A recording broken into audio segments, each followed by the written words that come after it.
do as a gun owner is that I'll take a gun, and once I've used it to the degree that I've reviewed it or whatever it is, in the events where it's my gun, if it's my gun, I may very well get rid of it. Simply because I don't have a bunch, I don't keep a bunch of guns on me. There are some exceptions, like today I had it was FFL day, and this gun came to me from Nighthawk Custom. This is the TRS, Tactical Ready Series. This is their version of the double stack 1911. This will probably stay with me for a bit.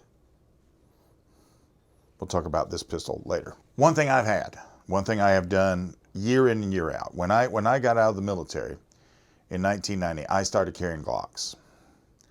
And back then, I was not invested as a gun owner enough to go shoot as often as I do now. And I was not able to see how good or bad I was. I was one of these gun owners that carried a gun, and I only had enough ammunition to fill the magazines I owned. If I had any spare ammunition, it might have been 100 or 200 rounds. I was not practicing a lot. But then I started practicing a lot, and I discovered something, and I had to work my way through it. With Glock, I typically have to make a few adjustments. And that was all fine and good. And then Agency Arms came on board as a sponsor of the radio show. And for the longest time, I carried Agency Arms Glocks, which were the only Glocks I would carry. And whatever they were doing to them was working. The massage they would give them was working. However, there's a few problems. Like, I'm not sponsored by Glock. I'm sponsored by companies like CZ. CZ makes a fine striker-fired pistol, one of the best out there, if not the best out there. As far as accuracy and the way it works and the way it functions, for me, it is the best one out there. At this particular moment, it's a new gun. And the problem with new guns becomes ubiquity.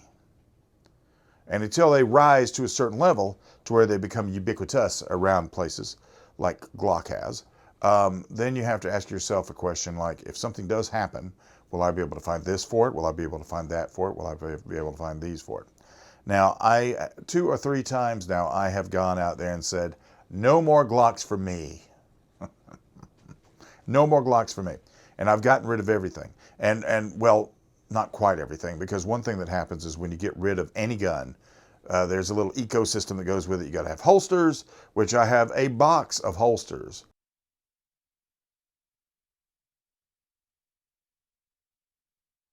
That work with all the Glocks.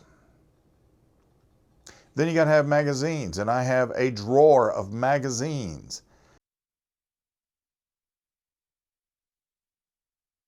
that work with all the Glocks, and I keep them for the most part, the magazines especially, because they work with the Poly 80 frame.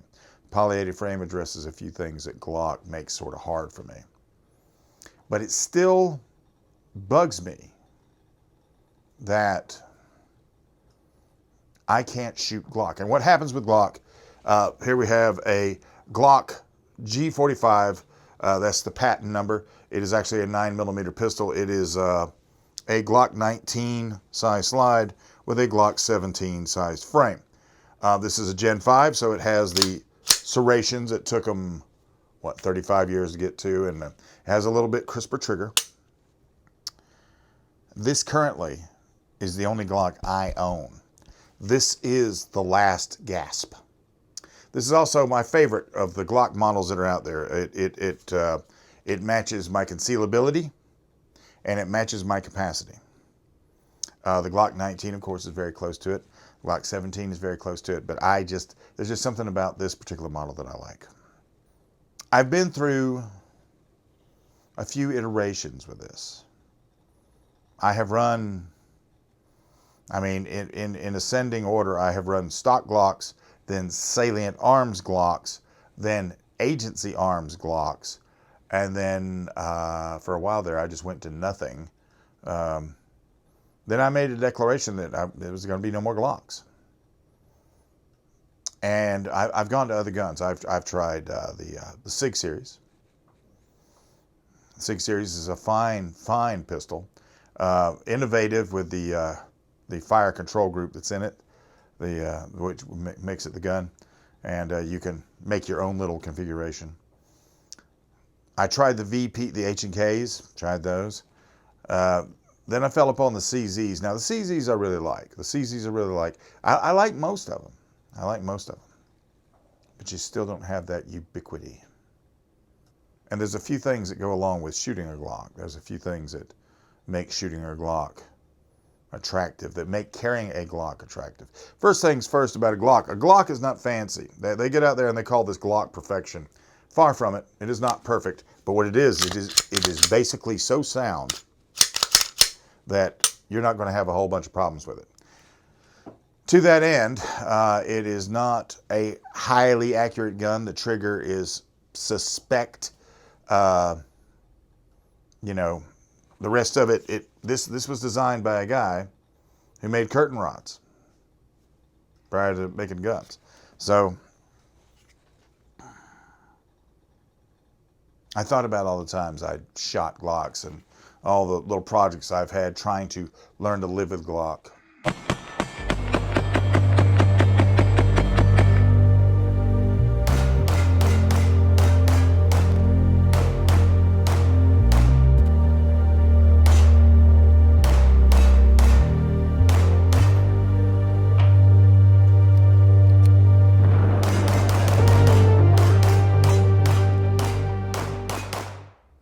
So after considering that, I decided to take a Glock 45, which was my first one that I had, and put an optic on it because I'd taken the Steve Fisher's RDS class, red dot sight class, and I figured that my problem with Glock is that I'm going to be shooting low left, or as you're looking at it, low right, and that's just, it doesn't matter if I stick it there, it's going to go like this.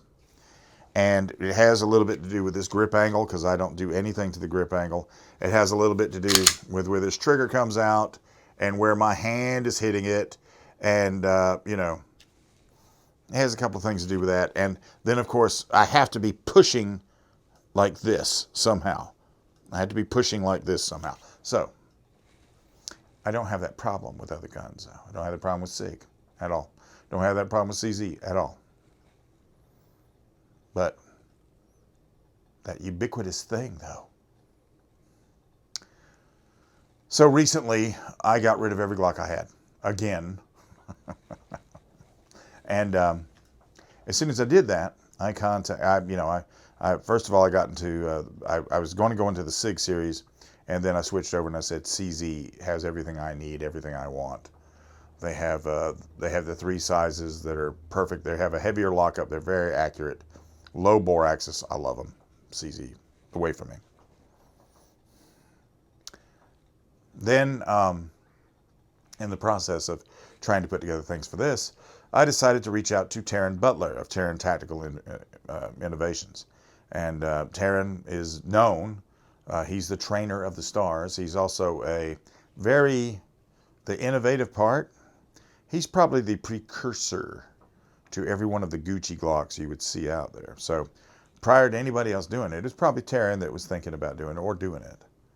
So I called Taran up, and while I was talking to him, I was actually talking to him about him being on the TV show. And the subject of me getting rid of all the Glocks came up, and I said, hey, I just can't shoot a Glock. And Mr. Butler said, send me a Glock and I'll tweak it.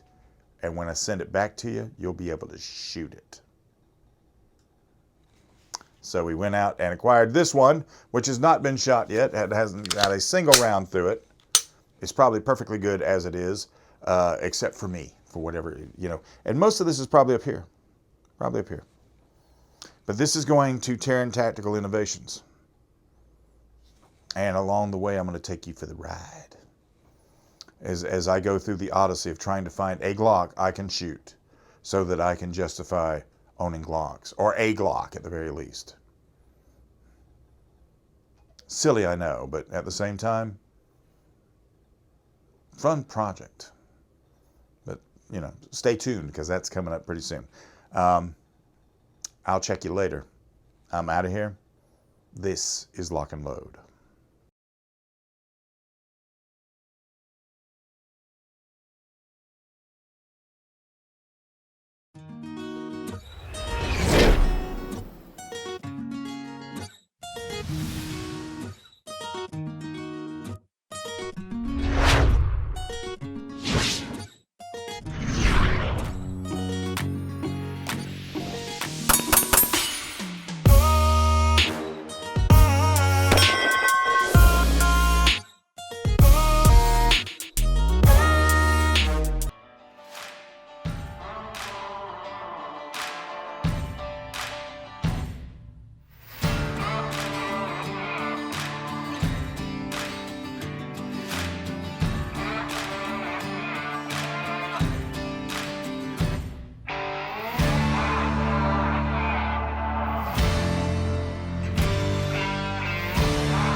Family owned and operated for more than 40 years, DeSantis has become the choice of elite U.S. law enforcement and the U.S. military. DeSantis uses skilled craftspeople to construct their holsters by hand, right here in the United States. To see DeSantis holsters in action, watch Personal Defense World's Everyday Carry video series at personaldefenseworld.com.